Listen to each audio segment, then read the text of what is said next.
Everyone, and good afternoon, and welcome to another episode of Musician Chat. I am now going to play the intro to the show, and then we're going to come back and we are going to welcome David Torrance, who will be talking about his music and his career. Some very exciting stuff in his bio. So let's play the intro and we'll begin.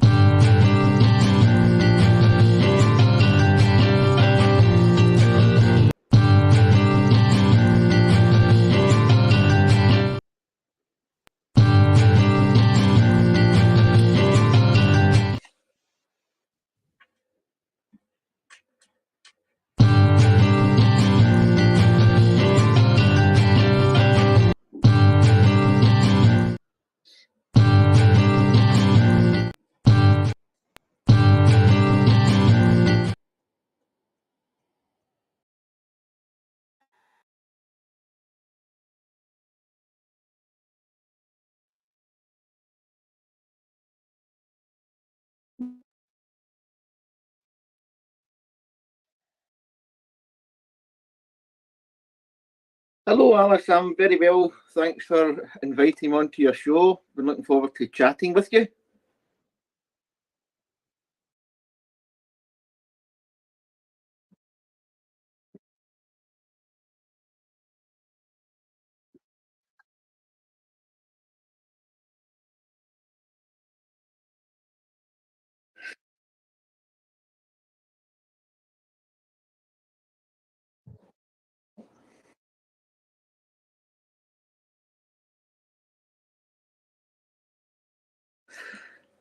I was introduced to music at a very early age. My father discovered that I had an affinity to the piano. With a piano in the house at the time, and I would be about 5 or 6. And he could play a few notes and showed me how to play a few notes, and I picked it up quite quickly. So at the age of 7, I think it was, he sent me to piano lessons in Cambuslang. And I used to go on a Tuesday night to a Miss N.F. Lennox down in Cambuslang Main Street. And the lessons at the time were 6 shillings per hour. Miss N.F. Lennox to me looked as though she was about 123-year-old, quite an old woman. But she taught me, and I went through the London College of Music and done my degrees and passed my courses with merit and honour and distinction.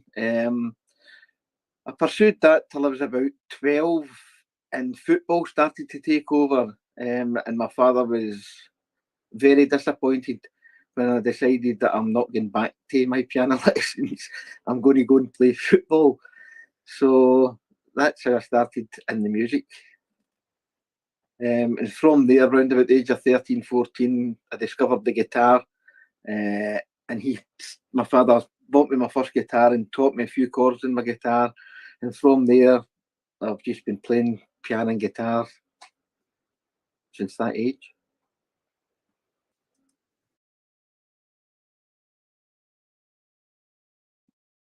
Yeah, yeah.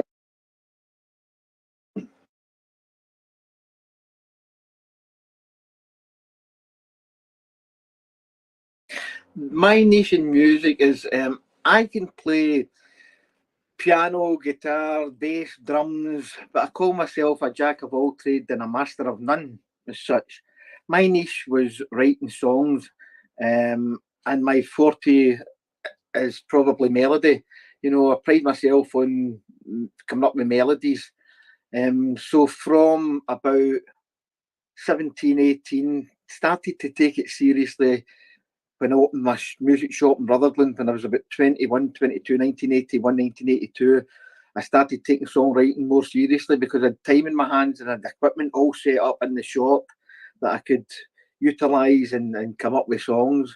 And I started recording around about 1982, 83, where we get my first song published, which I was working with a guy called Jerry Hollywood, who was a great friend of mine and a great lyricist.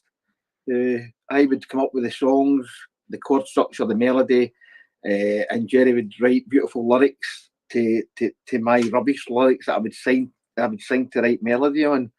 And we got the first song published in 1983, a song called Crazy. published by ISA Music, which was a subsidiary of Lismore Records in Glasgow, who, believe it or not, were the biggest distributors of Scottish folk music. Although our songs weren't folk, but he started a subsidiary business called ISA, and that was for the pop, rock type stuff. And we were one of the first people that Sinclair Curdy, who was running that company, signed, was Torrance in Hollywood, and the song Crazy. And from then it's just blossomed as such.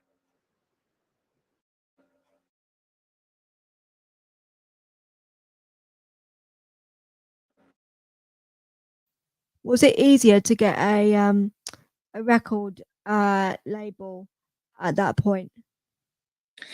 I don't think it's ever easy. It doesn't matter what stage or what year it is. We never got a record deal, but we missed a few record deals over the years. We had quite close contacts with Mickey Most down in Rack Records.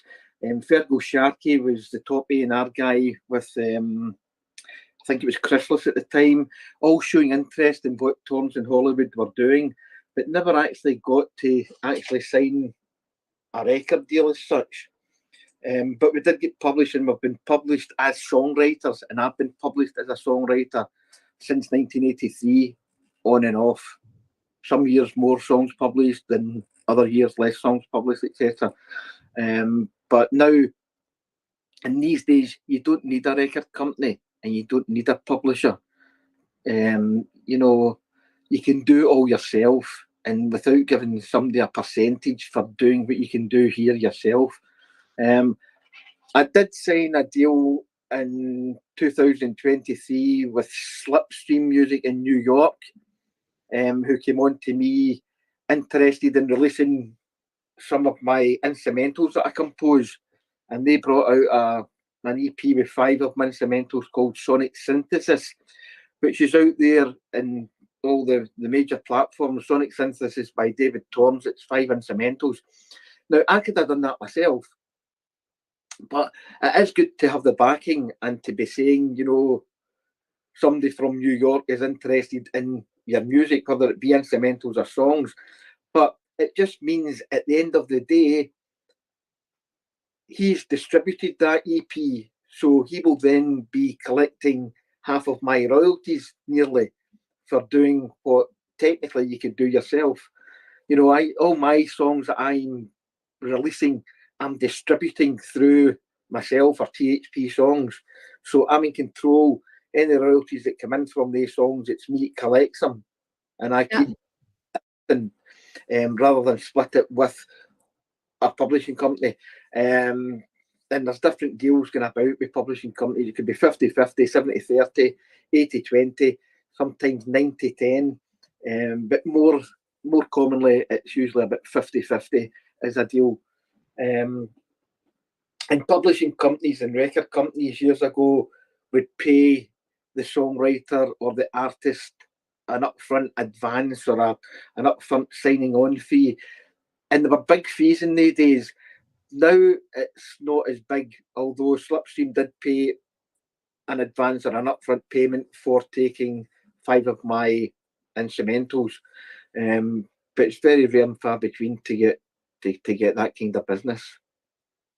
Yeah, so basically, you think that that obviously record deals now these days and stuff like that, and obviously then non-existent because, as you said, you can do it yourself. And obviously, yeah, I mean, unless you're going to be a major artist, or you know, like Beyonce or Taylor Swift or Ed Sheeran, who are going to have the backing to get themselves up where they are. Now, they reckon in the music business, to break an artist, whether it be me or any other artist, Zora Starr or Hallie Walsh or any of these people that I've written for and put out there, for to break, I think that's the word that they use in the music business, to break that artist properly, you need at least £250,000. yeah, And is Well, that that's the figure that you need to get proper promotion, to get proper airplay, um, to get them on the TV and just promote them. You know, you need £250,000 to even start with. So that's how difficult. Um, and then again, you're not guaranteed that that artist will be successful, but you need that at your back to try and make that artist successful. but then obviously I mean trying to apply for the actual record label to take you on and give you £250,000, is not a very high chance, is it? No, no, no. There's very few and far between that they'll get behind. Even more so now. Years ago, they would sign everybody and their granny up, that and give them a chance, or try and give them a chance. But in this day and age, a record company or publishing company to break an artist needs to have a budget of £250 there at their disposal to spend on getting that artist to where they want him or her to be.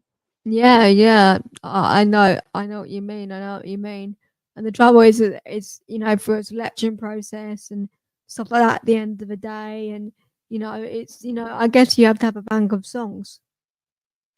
Well, they have to, of course, you need to have your body of work there as well, for them to come in and invest that in you.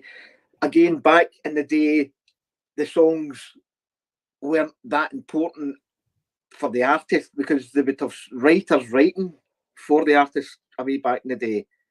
You know what I mean? Tom Jones looking for a song, Lulu looking for a song. All these artists were singers rather than songwriters. So that's where the songwriter came into it, writing for established artists. Yeah, Nowadays, not so much. Most artists do um, write their own stuff. yeah, Not them all, but a majority will be singer songwriters yeah, because where the money comes from in the music industry is if you have a hit song. That's where the songwriter gets paid. If well, that's another minefield. The songwriter doesn't get paid because the streaming business is an absolute disgrace. But that's another story, and yeah, maybe no get me started in that. yeah. Definitely, definitely. I mean, okay, yeah. I mean, you're talking about obviously yourself and stuff, and I believe I read in your bio you did something for the House of Commons. Was that correct? Yes, I was very fortunate to get a letter, which is right next to me here up on my wall, from Dr. Lisa Cameron, who was the local MP in Straven.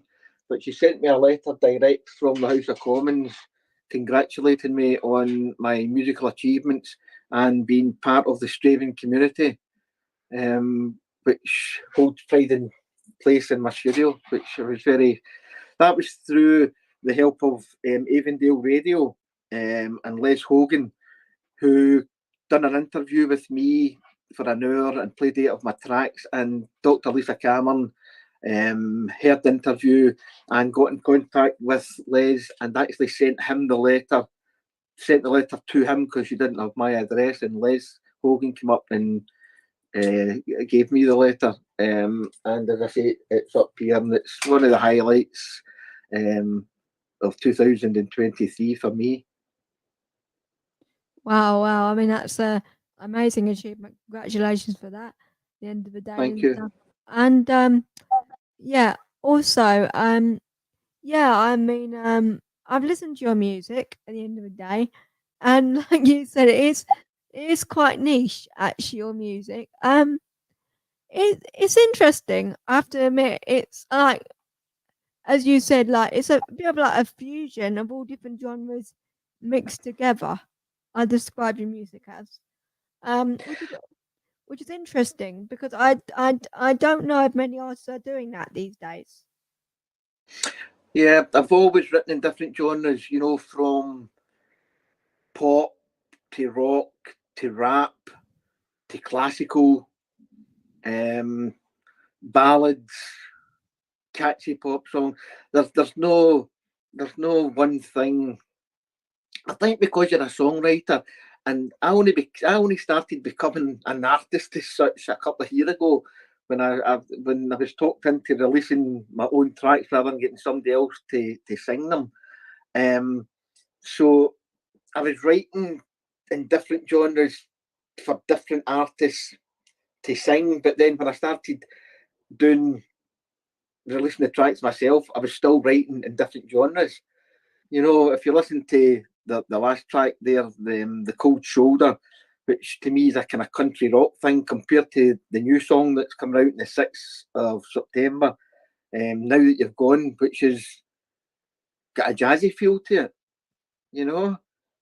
And then something like Step Out of the Rain that was released last year, the year before, which is total pop.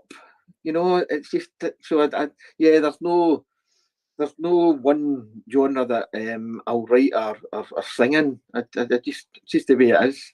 It's just the way that I write. You know, I Yeah, don't yeah.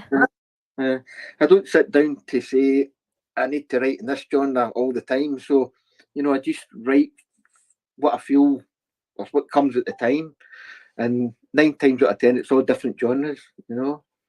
If you look back our back catalogue, you'll see most of it's pop. Don't get me wrong, most of it's pop because when we started THP songs back in 2010, the THP song stands for Torrance, Hollywood and Phillips, which is myself, David Torrance, Drew Phillips, who's a great musician, songwriter. Drew was part of, we played in the Dolphins.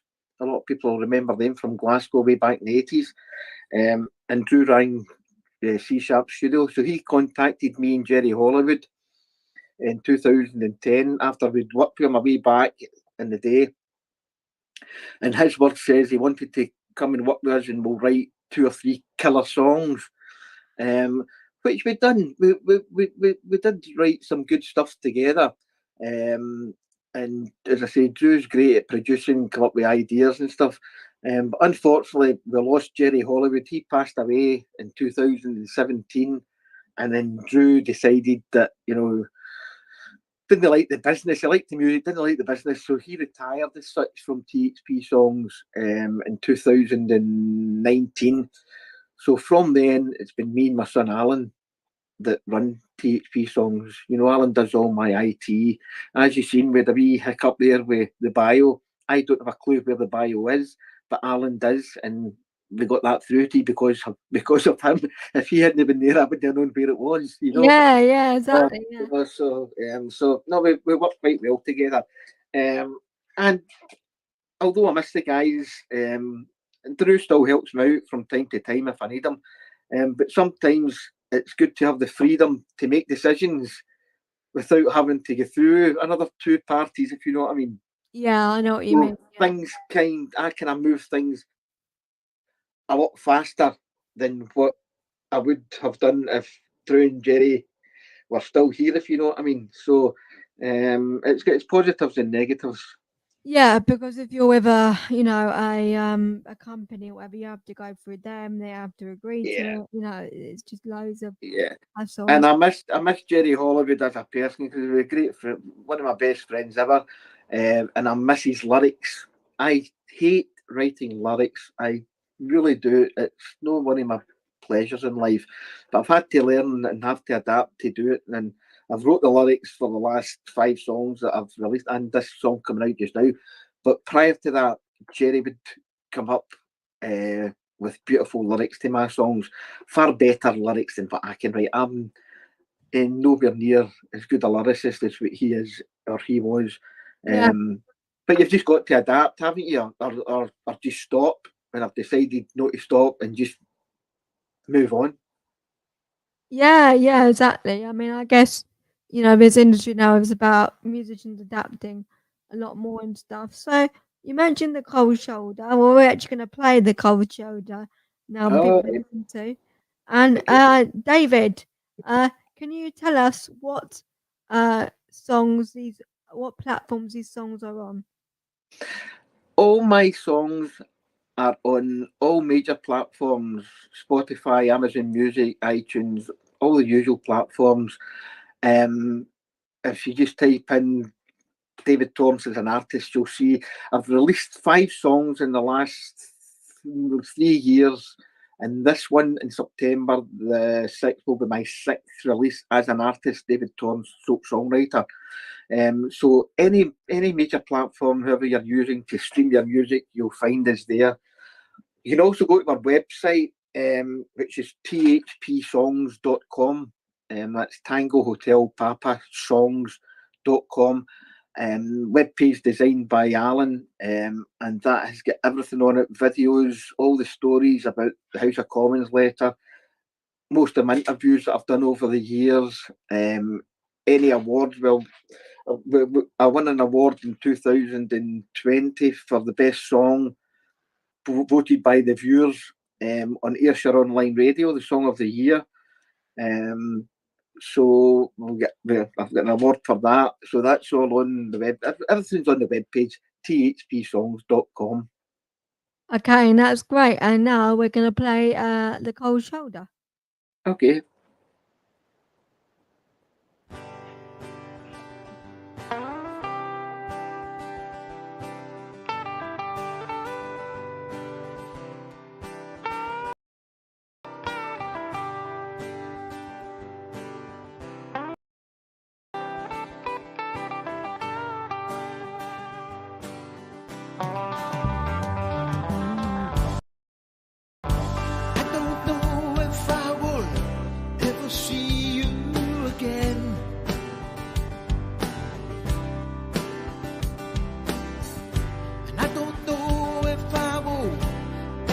Okay, that is again. Very weird. We might have to reboot David and come back on again. Are you okay with that? Yeah, that's fine. Yeah, alright. I also think that if we start of you saying about what you did, so I will ask you that question again. Is that alright? Okay, yeah, if I ever, that's Yeah. no problem. Yeah. It's just yeah. I'm gonna restart it, and then obviously it just gonna cut out the stream. Apologies for this, everyone, at the end of the day, but obviously I can't continue a show with it being like this. So I'm gonna restart it, and then obviously coming from there. So this is just one video. This is at the end of the day, but what we'll do, the proper video will be when I come back on. Right. Right. Sorry about this, David. It's okay.